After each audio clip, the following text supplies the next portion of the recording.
time to time, we may look up to the building and say, okay, do you recognize that building? Right? Sometimes we do, sometimes we don't. Whether if it's historical or is this very well known or what have you. We just a lot of times we don't really look at it as much, if you will. However, we remember the moments, we remember the occasions, we remember where we were. What I do is inconsequential. Why I do what I do is I get to shorten people's journeys every day. What I love about our hospitality industry is that it's our mission to make people feel cared for while on their journeys. Together, we'll explore what hospitality means in the built environment, in business, and in our daily lives. I'm Dan Ryan, and this is Defining Hospitality.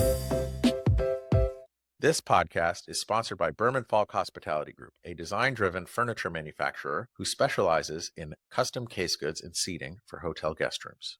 Today's guest is a distinguished interior designer and architect, a creative innovator, and a hospitality leader. He has over 20 years of experience. He's led luxury projects on 5 continents and was recognized with Boutique Design's Boutique 18 Award. He and his holistic, culturally informed approach to design have been featured in Hospitality Design and Boutique Design magazines, just to name a few. He's worked at top hospitality design firms for prestigious clients such as Four Seasons, Ritz-Carlton, and Marriott International. He is the Hospitality Managing Director and Design Principal at IA Interior Architects. Ladies and gentlemen, James Lee. Welcome, James. Hello, hello, hello. How are you, Dan?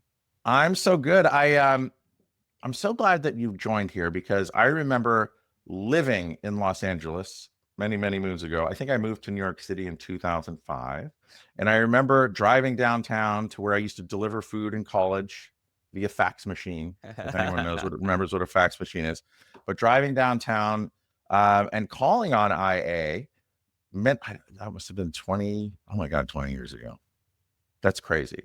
And I know that IA historically has been known for a lot of workspace and commercial, and they have done hospitality over the years as well. But I find what I really am excited to talk to you about is how so many of these larger architecture firms, IA included, have put special consideration and almost this spun out these self-sustaining hospitality interior design practices within them.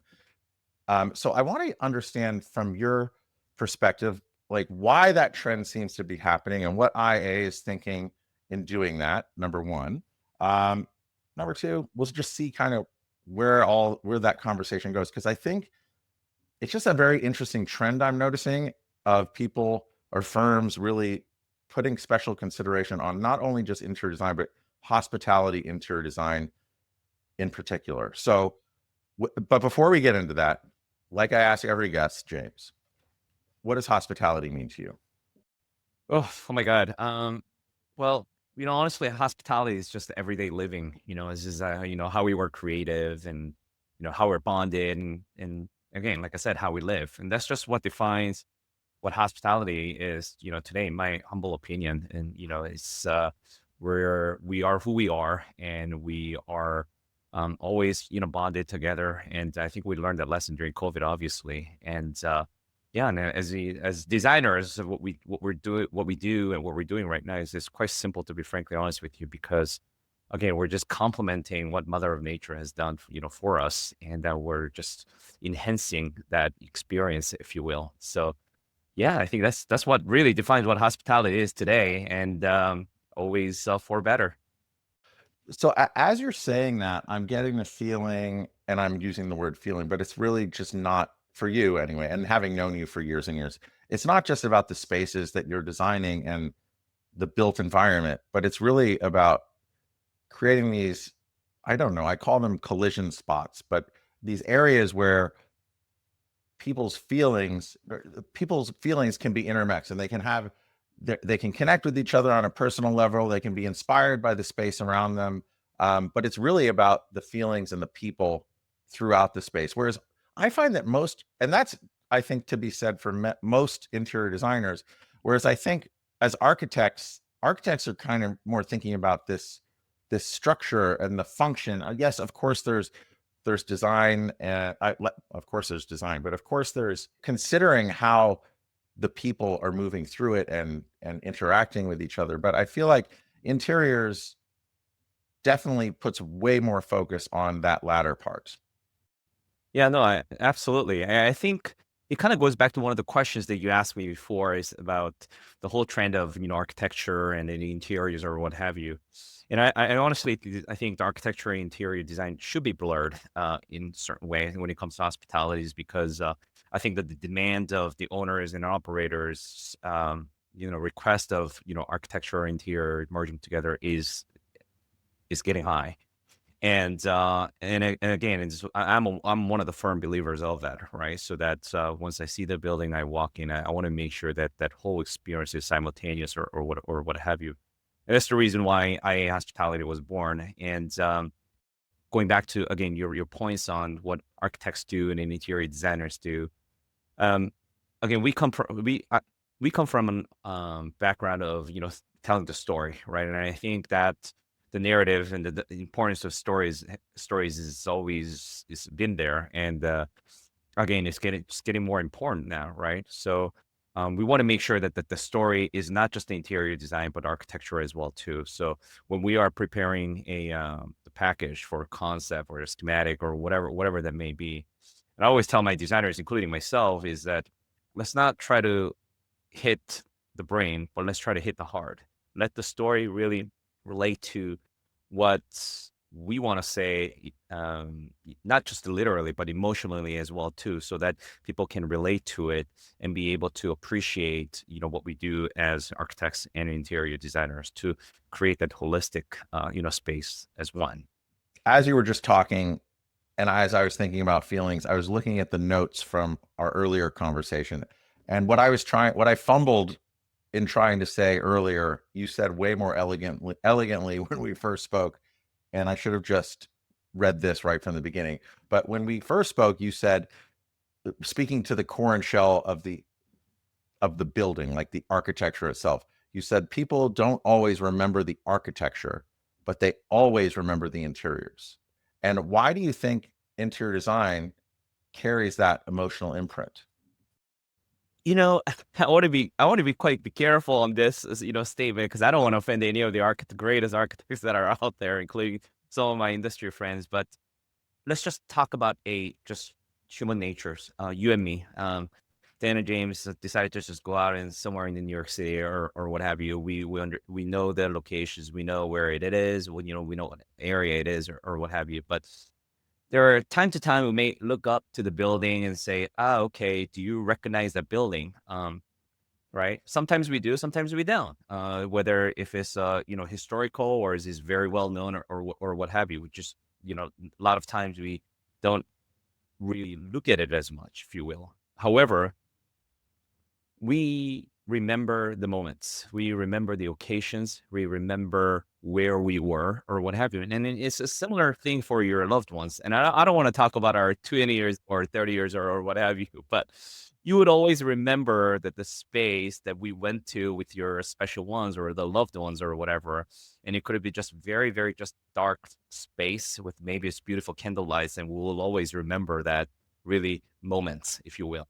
And that's the reason why I got drawn into this interior design is look, nothing has to be a fancy, not every wall needs to be featured walls or anything like that. But as long as we can kind of, evoke that, create that space where people can appreciate and again, like I said earlier, complement the environment that you currently have or whatever that may be. I think it is something that people will remember and create that emotional effect, if you will, so that so people can remember forever. Yeah, and like you, I'm not trying to create conflict between interior designers and architects because, but I do think that they both bring attention to, well, attention, but what I meant is a tension of how to address and create a space. And I find that on the interior side, you're really trying to focus on that candlelit feeling, right? Yeah, and trying to create these places where whatever that interaction is intended to be in that space, I feel like interior designers have a much greater superpower at defining those nuances and getting it into the product that's in there that facilitates these meetings. No, absolutely. I think we look at details a lot. As you know, Dan, you and I have worked for many years now together. Again, wherever your any body parts may touch or feel or what have you, smell or even whatever, we want to make sure that all that experiences are thought through, so that we are able to create a space and design a space where guests can appreciate it or whatnot. So I think those are some of the elements that we really, really definitely taking into considerations when we are drawing a line, right? You know, Rather than drawing a straight line from A to B, we want to make sure that is doodly, if you will, so that whatever your feelings or whatever your motions may take you from here to there or here to there is within your control, and then it is something that we always want to really consider as we are designing a space. Agreed. Now, when I read your intro, you've worked on a ton of international projects throughout your career, um, in places that I assume are very unfamiliar to you.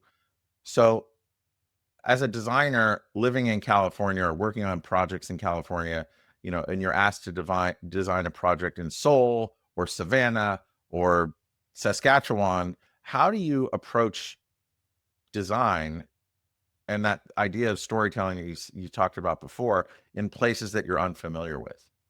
I think it depends. Again, I think it really depends on the locations and proximity to the project site, if you will.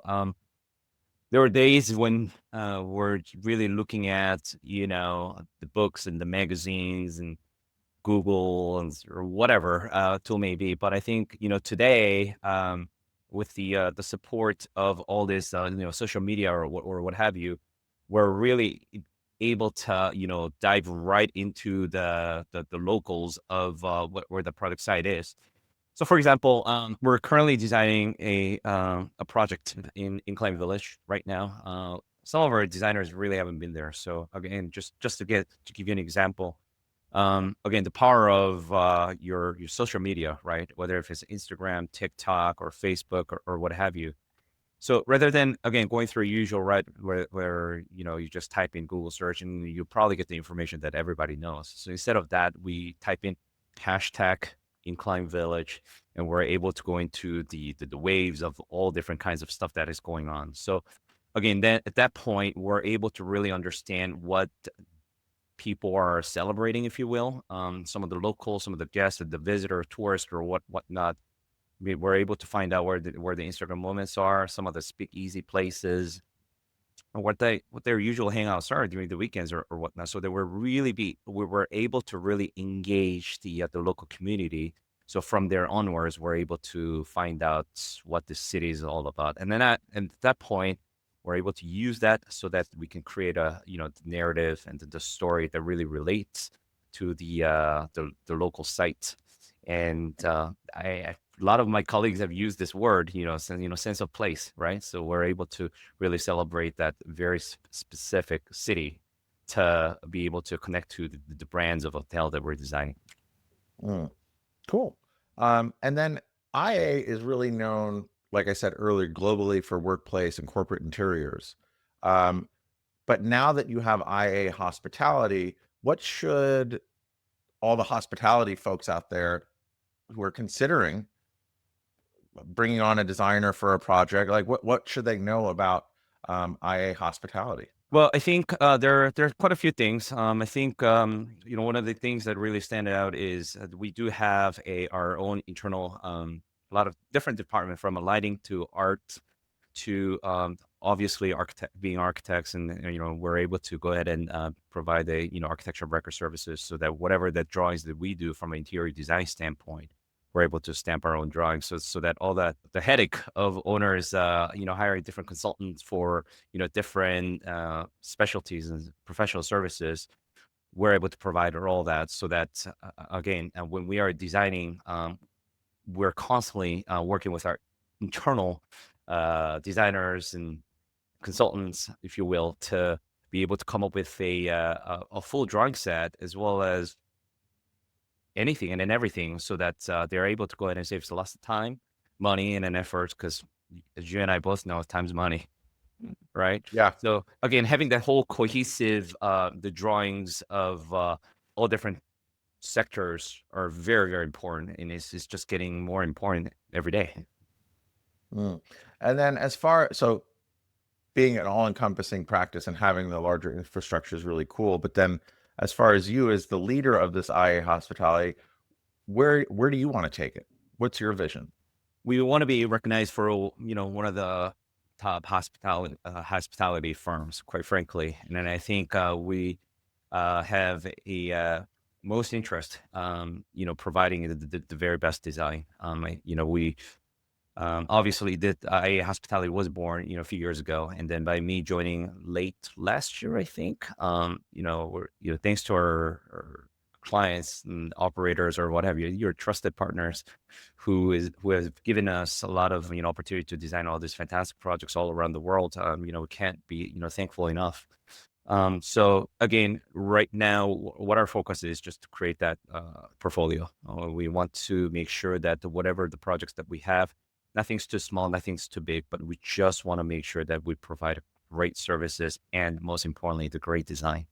So Awesome. And then um, I'd be remiss not to bring up the way that you're pushing the envelope with just kind of innovation, if you will. right, And I know I'm looking forward to emceeing the Radical Innovation event in New York City coming up.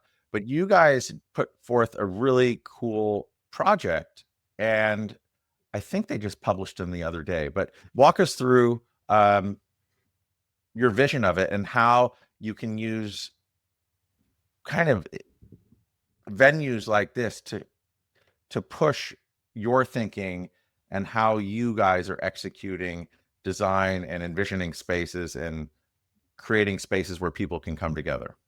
right. Great events, first of all, I think, and competitions, if you will. And we're very humbled that we became a finalist for this Radical Innovations. When we were asked to participate at this event, to be frankly honest with you, we had no idea.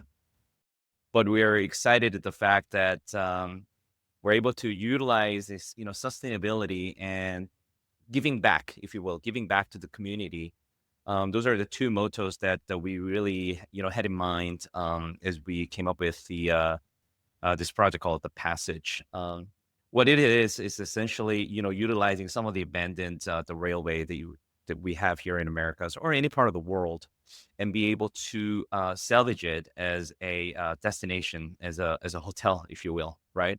And obviously, there has to be some of the reinforcement from a structure standpoint to really make it into a proper hotel or what have you. But again, I think I use this phrase quite a lot. We say, look past to the look forward, right? So again, understanding and then appreciating some of those great engineering, structure, and architecture uh, to make it into a modern day of hotel. We thought it was really, really cool and interesting, and obviously, um, you know some of the features, you will have, the solar panels and, recycling the rainwater to, become drinkable, and you can use it for any of the, operation needs or what have you.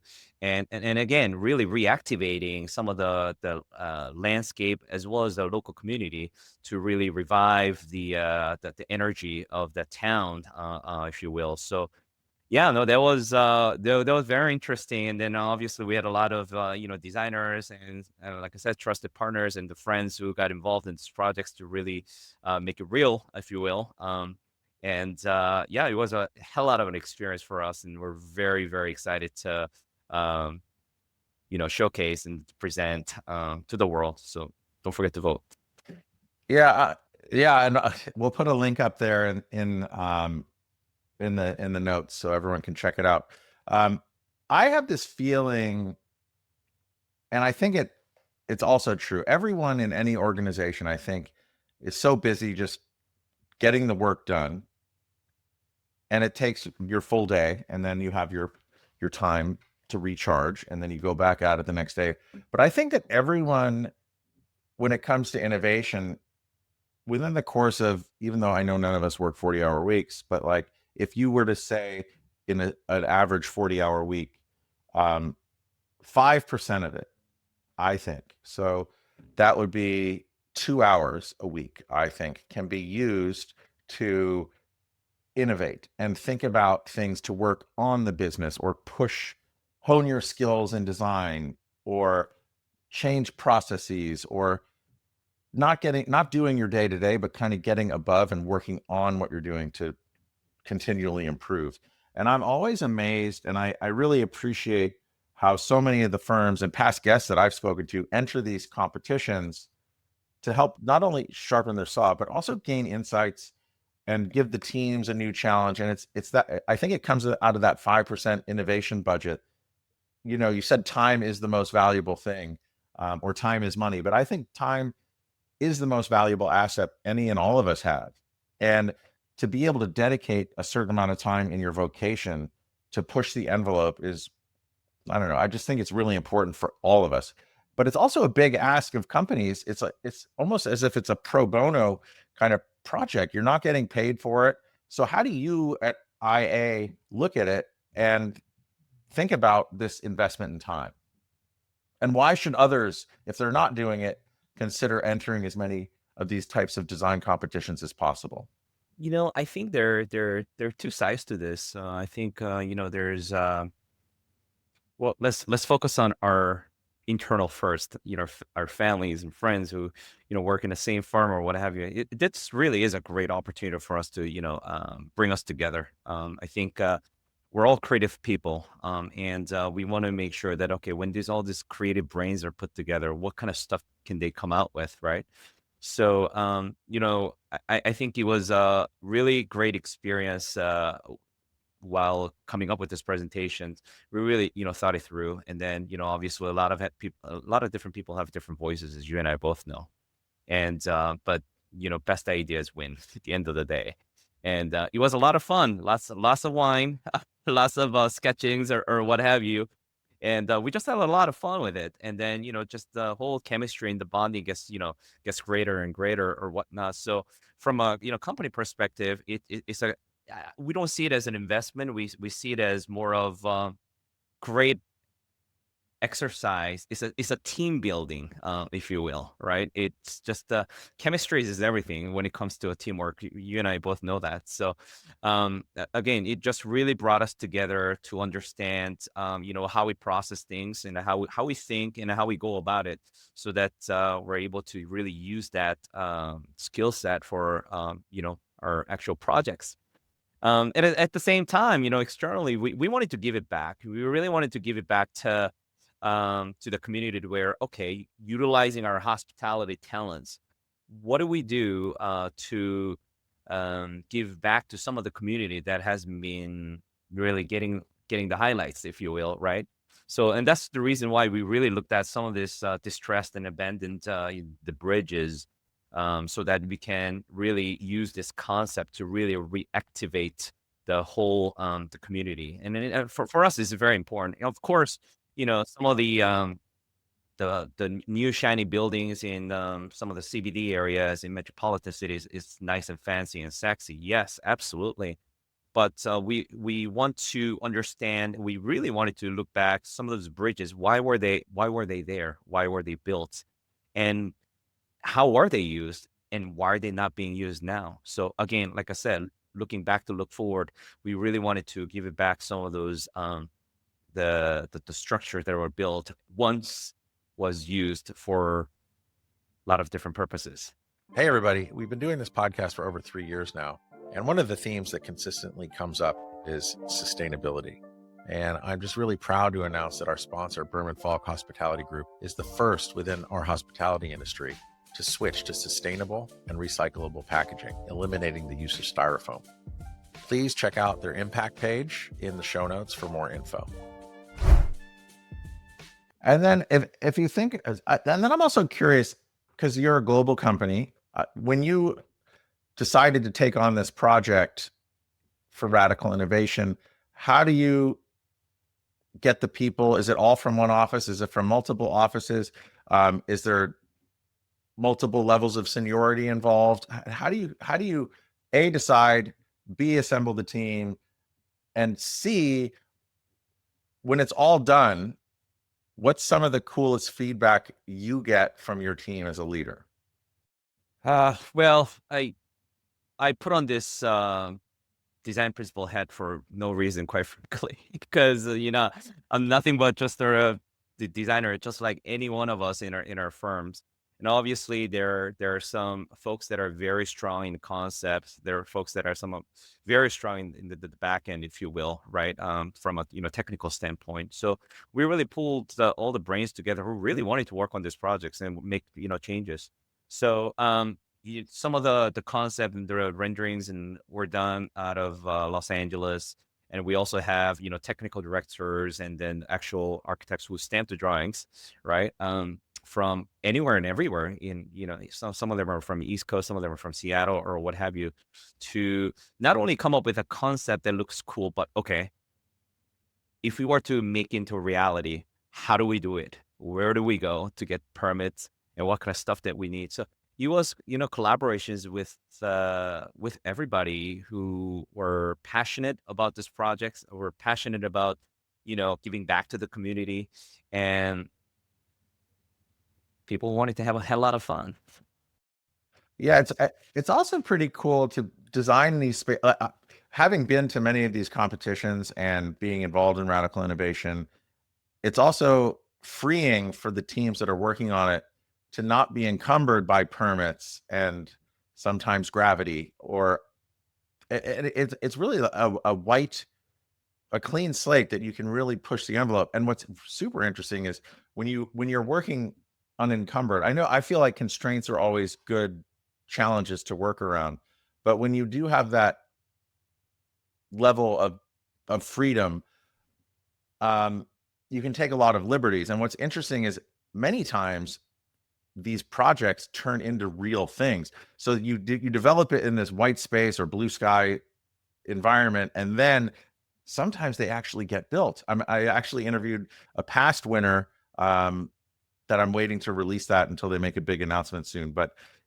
they're actually building what they won in radical innovation, and I'm not just radical innovation, any of these. So I would just love if anyone listening to this, whether you're a junior designer, senior designer, principal, pay attention to these competitions because they're a really fun, like you said, James, a really fun team building exercise for everyone to get involved behind. And it also helps just kind of hone your craft a bit more. Absolutely. No, we had a lot of fun. And again, uh, as we're designing some of this, spaces or whatnot, and one of my technical directors were like, James, come back to the earth. This is not, you can't build this, right? So again, so there's a lot of, different components, technicality, that went in to it. Obviously, there's always room for improvement, right? But yeah, it was a lot of fun, Dan. Okay, so that's in the land of make believe competition, which could turn real, and I think it's really important. You've worked all over the world with major established brands and all different kinds of ownership groups. What do you wish more clients knew before starting a project? Budget. Well, okay, so that's super interesting because I look at real estate performance all the time, development budgets, and the budgets are there. FF&E as it relates to, which I think is the most important part of any built environment, it's always the last line item, Right. right? And usually it's a percentage of the overall development budget that they got from some other formula somewhere that they copied and pasted into an Excel spreadsheet. And I agree. I think that number that's the bottom of the column is often, as we said earlier, the most important. So what do you think what can we all do as we consider that last line item that is so important, but to make it more concrete and distributed across all areas of a project so people know what they're supposed to be doing? I think first and foremost, I think our clients or whoever is in charge of, Excel spreadsheets really needs to understand, what we do as a designers and architects and consultants or what have you, because those are the things, those FF&Es are the ones that, our guests touch and feel, right? So, when we're designing this FF&Es, whether if it's just the mini bars, chairs, or whatever that may be, we really, really look at them carefully because we want to make it such that, guests will almost want to steal them, or they might like, okay, I really, really want that for my house, right? And those are the ones that really get photographed or whatnot. So I think there has to be a fine balance of not fine balance, the importance of this FF&E and have this educated to whoever is coming up with this, the budget and spreadsheets, so that that really gets built into a master sheet at the very, very beginning. And that will really help us as a designers to um, design really, because we don't necessarily want to redesign or VE or whatever that may be. No, because that eats into your time, which is your profit. And it's also just, we could all be doing different things, more focused, taking on an interesting competition, working on the business, refining the business, making everything better than having to change stuff that we already did. It's like almost like the goalpost move. And I'm not going to say all clients, but I think the 80-20 rule applies here. I think many owners and developers, I would say 20% of them probably have a pretty dialed in budget as far as where it wants to be allocated across a project. But I'd say the vast majority of them don't. And then we can all figure it out collaboratively. But I wish that figuring out was done sooner in the process, because then you can build your buckets of areas. And then that gives you the constraint, and me the constraint of what's most important and how do we achieve your vision. Yeah, absolutely. How do we do that?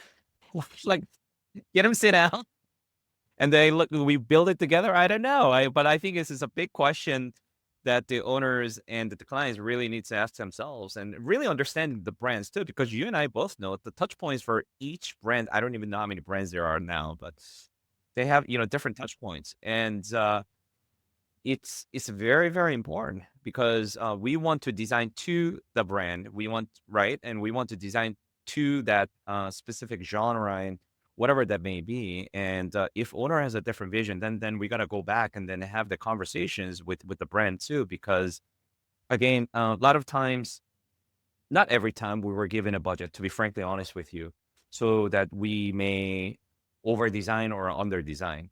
So then when our design gets evaluated during concept or schematic, this conversation comes up. They're like, okay, that's fine. That looks good. And then we move on to DD. And it's like, wait, they raise a flag. It's like, no, this is well over the budget. And we're going back to schematic or the concept. So this whole cycle of redesigning or the V is not doing anyone good, quite frankly, because you'll, one, delay the projects, two, will you'll have to redesign. It's just whole domino. I understand why sometimes they don't want to give a budget, because they want to see what the Creativity. ultimate vision to the nth degree is, right? The dream. Right. But then oftentimes once you see the dream and then reality sets in and you're like, okay, wah, wah. But I think that if you had the constraint going in, I think that the overall end result would be much better, because you guys are so good at what you do. Yeah, no, absolutely. And you can work within that constraint from the beginning proactively rather than have it be an afterthought. Exactly. And you just nailed it. That's what we experience a lot, to be frankly honest with you. So like, designers, we hired you, good dream. Show me what you've got. Here you go. No, can't afford it. Go back, do it again. So it's that whole cycle. And I'm sure all the designers who are listening to this right now can, relate to me 100%. Yeah, or you're triggering them with PTSD. But if you were to look back over your current career over the past year and even in your past, if you think about being able to communicate upward effectively to your clients, and kind of manage those expectations and create this I don't know, more collaborative process right from the beginning. Are there any examples you could share of where, like, a great example of how you've had that experience and how you could proactively onboard a client? Even I know they're the client, so they want things their way, but there is a way to onboard them properly so that everyone's expectations are met and that excellence can be achieved. Yeah, no, we now have changed some of our deliverables on all our projects, because of that reason. And what we do now is again understand, having the clients understand what the brand is. That's very important. And then that's done through the support of the brands too, right? Whether if it's just quick immersions or what have you. So they do that. And as we are moving into a concept and schematic, showing pretty picture of space planning, et cetera, clients get excited, which is great. Now what we do is we engage our trusted partners such as case good company, FF&E company is very early. And by providing them with the plans and some of the high level selected furnitures or FF&Es or sometimes millwork, they are able to go ahead and provide us with some of the guesstimated budget, right? Whether if it's just the model room or the productions or what have you, we would have those two numbers, at least from a customer standpoint, and we present that during our concept and schematic. Some of you might say, "Oh, well, like, how do you know? How do you know how many quantities you have?" But again, and I think just kind of educating our clients from a budget standpoint is okay. Well, here's a plan. These are some of the look and feel that you're gonna get, and it costs around range of X dollars or Y dollars. Then it gets you really enter into systems like, aha, okay, these designers are really thinking through the budget, and we like it. Okay, perfect. Then let's proceed. Or they might think, it's way over the budget. At that point, we still have a room to really reselect some of the furnitures or FF&Es so that we can design to the budgets, right? So that's been very, very helpful and effective, and a lot of clients actually appreciate it. And that also, inform our operators as well too, because there are times where they may want more or less, whatnot. But having that budget in our mind, with the help of our trusted partners like yourself, we're able to provide that information at the very get go, so there are no surprises as you move on to different phases. I can also share as far as an onboarding goes. When I first hear about a project, I can ask what the room budget is. And for me, knowing that before anything is even done is so helpful because I just know from a case good and seating perspective with Berman Falk, typically, if you're doing case goods and seating in a room, a rule of thumb is it's 35 to 45% of the room budget, right? Of the FF&E. And then, so I'm just for round numbers, if it's $10,000 per room, I just know we're working with between $3,500 and $4,500 per room. And then when I see the elevations and the plans and some of the material selections, I can immediately be like, this is going to be an issue. But being able to share that with me sooner, I can ask you what's most important.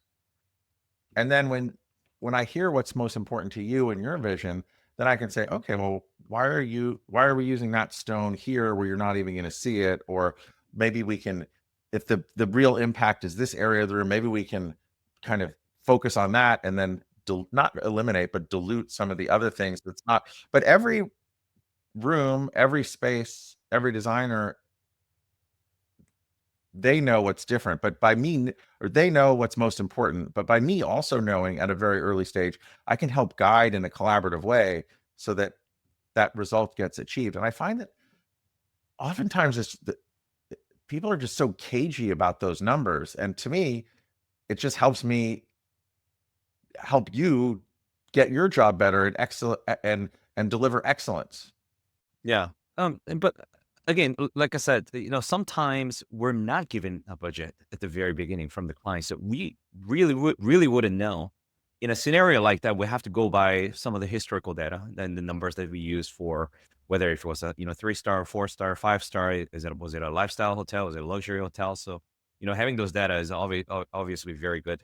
And, again, with the support of some of the um, procurement companies, we're able to, get some of the data and be able to, come up with our very preliminary budget and, design to suit. So, again, company like yours, right, has been always, helpful, and we rely on you guys a lot. And obviously, this has been very, very helpful for our success.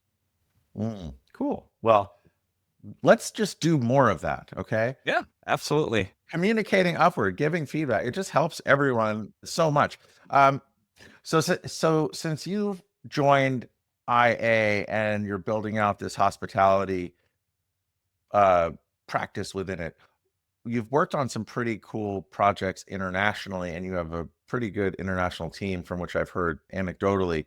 Um, Tell us about the global footprint. Right now, we have 18 offices here in Americas. We have one office in London, right? Our hospitality are done through a London office in LA. That's where I live. But again, I don't necessarily have a home office. So I happen to live in Los Angeles. So um, I travel very often. As you know, I'm in San Francisco every Tuesdays or whatnot, and I come to here to New York, once a month or what have you. So again, I'm responsible for all the Americas, including Canada and Latam or what have you, as well as the APAC. And my counterpart, Veronica, she sits in London office, and she's in charge of EMEA. So again, the Europe, Middle East, or what have you. But we love to collaborate. Should there be any projects where our resources and our designers are suitable for a project, wherever that may be, we love to collaborate. So those are our business model that we're currently having right now. Cool. As you're sitting where you're sitting and working on the competitions, on the actual projects, building a team, nurturing a team, what's exciting you most as you look to the future? I like working with younger designers, if I can say that on this podcast, in a sense that a lot of designers who comes from wherever that may be, graduate from college, come up with these big ideas and great ideas and this energy, this youth that I don't have.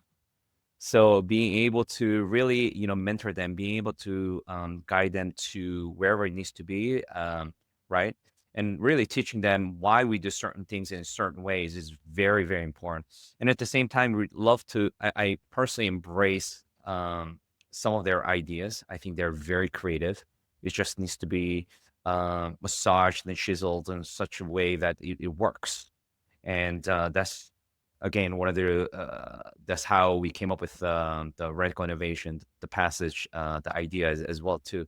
So again, being able to really emerge and blur this whole demographic of experienced designers and the new designers, if you will, we come up with some fantastic synergy to offer something new and something that works and something that people are thriving for. Awesome. Well, I've really enjoyed our conversation here, James. If people wanted to learn more about you or IA hospitality or IA in general, and I'm really proud of myself for not saying AI through this whole conversation. So You're not alone. because AI is everywhere and I just can't get away from it. So it's refreshing to put the I in front of the A. But if people wanted to learn more about you or the company, what's a great way for them to get in touch? Send me an email. Go ahead and check out our website. We have our Instagram account, Facebook account. God, I love to talk on the phone. I'm not a big texter. I think a lot of people know that. So yeah, no, feel free to reach out to us at anytime. Awesome. We'd love to be your friend. Well, I appreciate having you on and giving us more color around the larger architecture firms that are treating hospitality design and interiors specially and giving it the attention that it deserves. I think it's a win-win for everyone, and it's just an exciting thing to see. So thank you for sharing your side of it. I really, really appreciate it, and so do all of our listeners. Thank you, Dan. Appreciate it. And to all of our listeners, if this has changed the way that you think about how to innovate or how to give interiors and hospitality design the focus that it deserves, or how to onboard clients a little bit better, pass it along to someone else who might learn, because this is all about making us all better. So thank you all for listening and tuning in. Appreciate it. And we'll catch you next time.